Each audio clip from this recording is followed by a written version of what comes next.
Sveiki, Linai. Labai džiaugiuosi, jog sutikote pasidalinti savo patirtimi apie gyvenimą su stoma. Iš pradžių labai norėčiau paklausti, kaip iš viso jautėtės, sužinojęs, kad jums bus suformuota stoma. Jaučiausi sunku apibūdinti kaip net, nes tai buvo labai didelis šokas. Aš aplamai nežinojau, kas yra stoma, kas tai gydymo priemonė. Aš nieko apie ją nežinojau, todėl tai buvo didelis šokas, bet kadangi būklė buvo ganėtinai sudėtinga, tai pati pradžia gan lengvai praėjo, nors ir buvo šokas. O kas jums buvo sunkiausia po operacijos?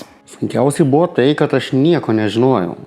Tiesiog aš papuoliau į situaciją, apie kurią nebuvau girdėjęs, nežinojau nieko, kad gali būti tokia situacija, kaip ten viskas vyksta. Aš tiesiog nieko nežinojau, tai ir buvo sunkiausiai tas informacijos deficitas. Ligoninėje iš personalo niekas nesuteikė informacijos apie stomą.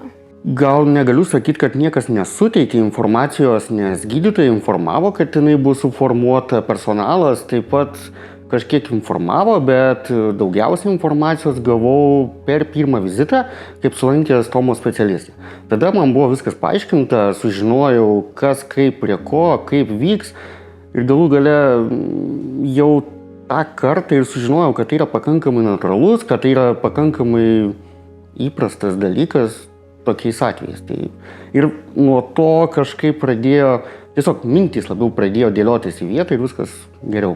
Dažnai žmonės mano, kad po stomos suformavimo reikės apriboti savo laisvalaikį ir užsidaryti namuose. Kaip yra jūsų atveju?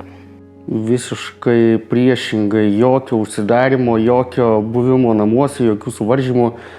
Tiesiog aš esu linkęs prisitaikyti, pirmas dalykas, o antras dalykas, stoma tikrai nesukelia kažkokio diskomforto ir nesukelia kažkokių tai kliuvinių, kodėl būtų galima kažko nedaryti. Kai kuriais atvejais stoma netgi šiek tiek geriau yra, turint stomą. Tam tikrais atvejais. Galit gal atskleisti, koks tai atvejis? Nežinau net kaip paaiškinti, bet nebūna nemalonių pojūčių, kai tarkim labai yra reikalas nueiti tarkim į tualetą, tai turint stomą tokių dalykų kaip ir nebūna. Tai gal tai padeda ir vėlgi su stoma yra pakankamai didelis užtikrintumas, kad o jeigu viskas vis tiek bus gerai. Ar po stomos suformavimo operacijos labai pasikeitė jūsų mitybos įpročiai? Jie šiek tiek pasikeitė, nes ta stoma jinai buvo ne šiaip suformuota. Tai dėl medikų rekomendacijų kažkiek keitėsi mityba, bet jinai nesikeitė kardinaliai. Jinai nesikeitė taip, kad visiškai priešinga pusė būtų. Viskas daugiau mažiau yra panašiai, šiek tiek pasikeitė, bet tai nekelia diskomforto. O kaip manote, ar po stomos suformavimo yra reikalingos stomos priežiūros specialisto konsultacijos?